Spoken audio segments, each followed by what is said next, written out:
Students, कैसे हैं आप सभी। उम्मीद करता हूँ आपकी पढ़ाई एकदम मस्त चल रही होगी। आज हम स्टार्ट करने जा रहे हैं chapter 1 some basic concept of chemistry class 11th का। ये मोस्ट इम्पॉर्टेंट क्वेश्चंस की सीरीज चल रही है, जिसका ये चैप्टर 1 का सेकंड पार्ट है। अगर आपने पार्ट 1 अभी तक नहीं देखा है तो आप पार्ट 1 हमारे चैनल पे देख सकते हैं, और इसकी लिंक हमने डिस्क्रिप्शन में दे रखी है, तो आप वहाँ से भी पार्ट 1 देख सकते हैं। ठीक है, चलो let's start the topic. Question number 6। Boron occur in nature in form of 2 isotopes, boron 511 and boron 510, in ratio of 81% and 19% respectively.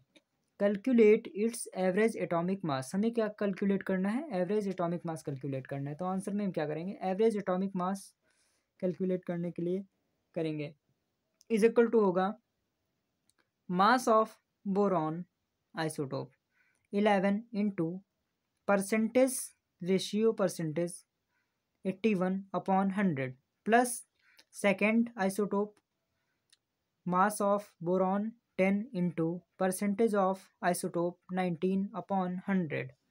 तो इसको जब हम मल्टीप्लाई करेंगे 11 इंटू 81 को, तो हमारे पास आ जाएगा 891/100 प्लस 10 इंटू 19 को मल्टीप्लाई करेंगे तो आ जाएगा 190/100। तो इसको जब हम डिवाइड करेंगे तो डिवाइड करेंगे तो हमारे पास आ जाएगा इसको और इसको। जब हम इनको और इनको क्या करेंगे? ऐड करेंगे, एलसीएम लेंगे। 891 प्लस 190 को जब हम ऐड करेंगे तो हमारे पास आ जाएगा 1081/100 इज इक्वल टू हो जाएगा। जब हम इसको डिवाइड करेंगे इज इक्वल टू आ जाएगा हमारे पास 10.81 U। ओके, चलो हम नेक्स्ट क्वेश्चन की तरफ अब बढ़ते हैं। तो नेक्स्ट क्वेश्चन क्या कह रहा है? Calculate the number of atoms present in 1.4 gram of एंटो मॉलिक्यूल। हमें नंबर ऑफ एटम्स निकालने हैं एंटो मॉलिक्यूल से, जिसका मास दे रखा है हमारे पास 1.4 ग्राम। तो हम देखते हैं, कैलकुलेट करते हैं answer. Number of moles of एंटो molecules. Number of moles of एंटो मॉलिक्यूल्स निकालने का क्या फार्मूला होता है? Given mass upon molar mass. क्या होता है? Given mass upon molar mass. तो गिवन मास कितना दे रखा है? 1.4 ग्राम क्या दे रखा है? हमें मास दे रखा है। और मोलर मास N2 का क्या होता है? 28। ठीक है, जब हम इसको कैलकुलेट करेंगे, इसको डिवाइड करेंगे तो हमारे पास आ जाएगा 1/20, और 1/20 को जो हम कैलकुलेट करेंगे तो हमारे पास आ जाएगा 0.05 मोल्स। ठीक, तो हम देखते हैं one molecule of N2 is equal to होता है 2 एटम्स ऑफ नाइट्रोजन एटम के, and similar 1 mole of N2 is equal to होता है 2 मोल्स ऑफ नाइट्रोजन एटम के। ठीक है, तो 0.05 mole of N2 is equal to होगा 2 इंटू 0.05 मोल्स। तो इसको जब हम मल्टीप्लाई करेंगे तो हमारे पास आएगा 0.1 मोल्स ऑफ नाइट्रोजन एटम। तो हमारे पास अब जो है एन का मान निकल के आ गया है, जो कि है 0.1 मोल। ठीक है, तो हम निकालेंगे यहाँ से नंबर ऑफ एटम्स। तो एन इज इक्वल टू हो जाएगा हमारा नंबर ऑफ पार्टिकल्स या फिर एटम्स, कुछ भी यहाँ पे लिख सकते हैं हम, सेम बात है। और अपॉन में 6.022 इंटू 10⁻23, या फिर हम एन भी लिख सकते हैं, ये एवोगाड्रो नंबर है। ठीक है, तो हमें कैलकुलेट करना है नंबर ऑफ पार्टिकल्स। तो हम नंबर ऑफ पार्टिकल्स को इधर ले आएंगे और एन को इस तरफ लिए जाएंगे। तो number of particles is equal to हो जाएगा हमारे पास 6.022 इंटू 10⁻23 इंटू एन। एन का मान इंटू एन होगा। एन का मान हमने डायरेक्ट रख दिया है, एन का मान हम पहले निकाल चुके हैं। एन का मान क्या है हमारे पास? 0.1 मोल, तो हमने लिख दिया है 0.1। ठीक है, जब हम इसको मल्टीप्लाई करेंगे तो हमारे पास क्या आ जाएगा? 6.022 इंटू 10⁻22 एटम्स ऑफ एन। अब हम बढ़ते हैं नेक्स्ट क्वेश्चन की तरफ। तो नेक्स्ट क्वेश्चन क्या बोल रहा है? Calculate the mass percentage of different elements present in sodium sulphate, जिसका फार्मूला दे रखा है, molecular formula N2SO4। Sodium sulphate का मॉलिक्यूलर फार्मूला होता है Na2SO4। ठीक है, तो होता है मॉलिक्यूलर मास ऑफ Na2SO4 हमें निकालना है, सोडियम SO4। तो सोडियम का जो मॉलिक्यूलर मास होता है वो कितना होता है 23। और यहाँ पे कितने एटम हैं सोडियम के, 2 एटम्स हैं। तो हम यहाँ पे लिखेंगे 23 इंटू 2 प्लस 32। सल्फर का कितना होता है 32 प्लस ऑक्सीजन का होता है 16। यहाँ पे ऑक्सीजन के 4 मॉलिक्यूल हैं, इसीलिए 16 इंटू 4 कर देंगे हम। तो इसको जब मल्टीप्लाई 23 इंटू 2 को करेंगे 46 आ जाएगा। 32 प्लस 16 इंटू 4 को मल्टीप्लाई करेंगे तो हमारे पास आ जाएगा 64। तो इनको जब हम ऐड ऑन करेंगे तो ऐड ऑन करके हमारे पास निकल के आएंगे 142 यू निकल के आएगा। मॉलिक्यूलर मास Na2SO4 का हमारे पास निकल के आ गया है। तो अब हम एक एक करके सभी का मास परसेंटेज निकालते हैं। सबसे पहले हम सोडियम का मास परसेंटेज निकालते हैं। तो लिखते हैं यहाँ पे हम mass percentage of sodium is equal to हो जाएगा हमारे पास mass of sodium upon mass of Na2SO4 मतलब सोडियम सल्फेट इंटू 100 कर देंगे, क्योंकि हमें परसेंटेज निकालना है। तो परसेंटेज निकालने के लिए हम इंटू 100 करते हैं। तो मास ऑफ Na मतलब सोडियम का मास कितना दे रखा है हमारे पास 46। ठीक है, तो हमारे पास सोडियम का मास दे रखा है 46, क्योंकि यहाँ पे 2 मॉलिक्यूल हैं सोडियम के। ठीक है, और अपॉन में क्या हो जाएगा 142। क्या हो जाएगा हमारे पास मास ऑफ Na2SO4 का क्या मास है हमारे पास 142 इंटू 100 कर देंगे। जब इसको हम कैलकुलेट करेंगे तो हमारे पास आंसर निकल के आएगा 32.39%। ठीक है, और फिर हम देखेंगे मास percentage of sulphur. Mass percentage of sulphur देखेंगे तो मास परसेंटेज ऑफ सल्फर कितना आ रहा है हमारे पास, उसके लिए भी सिमिलर फार्मूला का यूज करेंगे हम। Mass of sulphur upon mass of Na2SO4 into 100। तो मास ऑफ सल्फर कितना है 32 अपॉन में मास ऑफ Na2SO4 कितना है 142 इंटू 100। इसको जब हम कैलकुलेट करेंगे तो हमारे पास आएगा 22.53%। ठीक है, और उसके बाद हम देख रहे हैं मास परसेंट ऑफ ऑक्सीजन। ऑक्सीजन का निकाल ले तो सिमिलर फार्मूला होगा mass of oxygen upon mass of Na2SO4 into 100। तो इसमें क्या होगा मास ऑफ ऑक्सीजन कितने मॉलिक्यूल हैं मास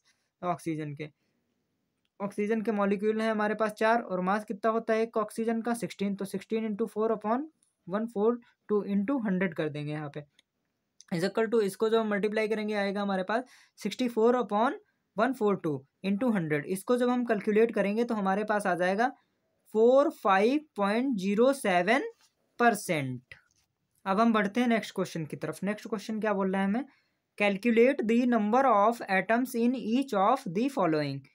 हमें 3 क्वेश्चन यहाँ पे 3 ऑप्शन दे रखे हैं सब क्वेश्चन। ए है 52 मोल्स ऑफ हीलियम, बी है 52 यू ऑफ हीलियम एंड सी है 52 ग्राम ऑफ हीलियम। तो यहाँ पे हम क्या करेंगे, ए क्या है हमारे पास, ए है 50, आंसर लिखेंगे ए 52 मोल्स ऑफ हीलियम। तो 52 मोल्स ऑफ हीलियम के लिए हमें क्या निकालना है, हमें निकालना है नंबर ऑफ एटम्स, मतलब नंबर ऑफ पार्टिकल्स या फिर एटम्स कुछ भी कह सकते हैं। तो हमें निकालना है वो, उसके लिए हम फार्मूला पुट करेंगे n is equal to number of particles upon 6.022 into 10⁻23। ठीक है, तो n का मान हमें दे रखा है, यहाँ पे कितना दे रखा है 52 is equal to number of atoms, atoms लिखे हैं पार्टिकल्स हम एटम्स लिखे ले रहे हैं। ठीक है, ऑफ हीलियम, हीलियम के लिख रहे हैं, अपॉन में 6.022 इंटू 10⁻23। तो हमें क्या कैलकुलेट करना है, नंबर ऑफ एटम्स कैलकुलेट करना है। तो नंबर ऑफ एटम्स इधर लिख लेंगे और n इधर किस में चले जाएगा, मल्टीप्लाई में चले जाएगा। तो हो जाएगा 52 इंटू 6.022 इंटू 10⁻23। ठीक है, तो इसको जब हम मल्टीप्लाई करेंगे 52 इंटू 6.022 को, तो ये मल्टीप्लाई होकर आएगा 313 इंटू 10⁻23 को हम एज इट इज लिख देंगे।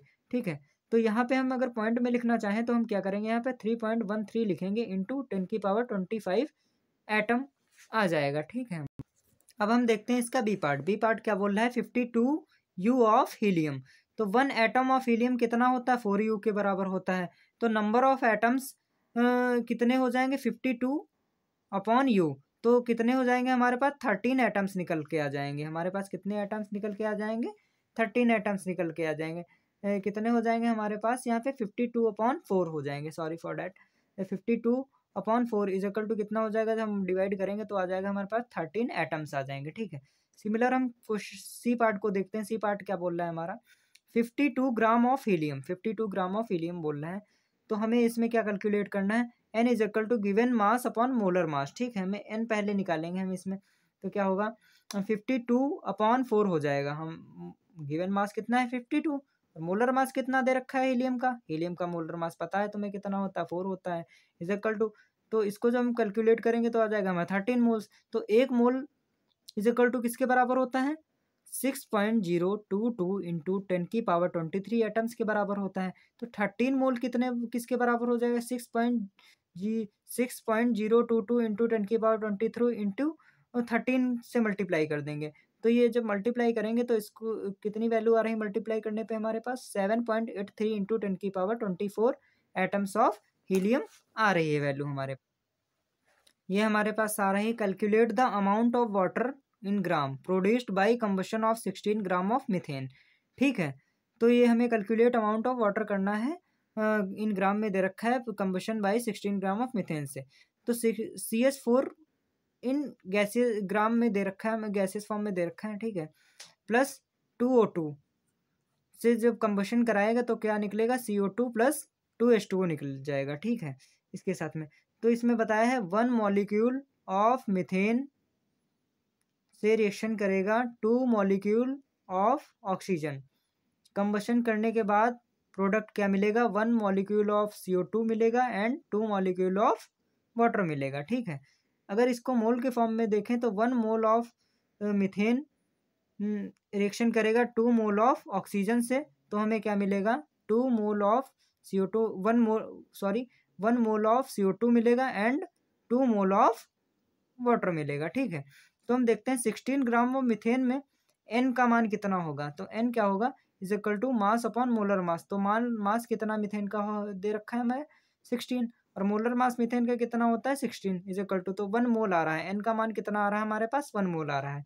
तो 1 mole of CH4 produce 2 mole of H2O। ठीक है, तो 1 mole of H2O is equal to हो जाएगा 18 gram and 2 mole of H2O is equal to क्या हो जाएगा? 36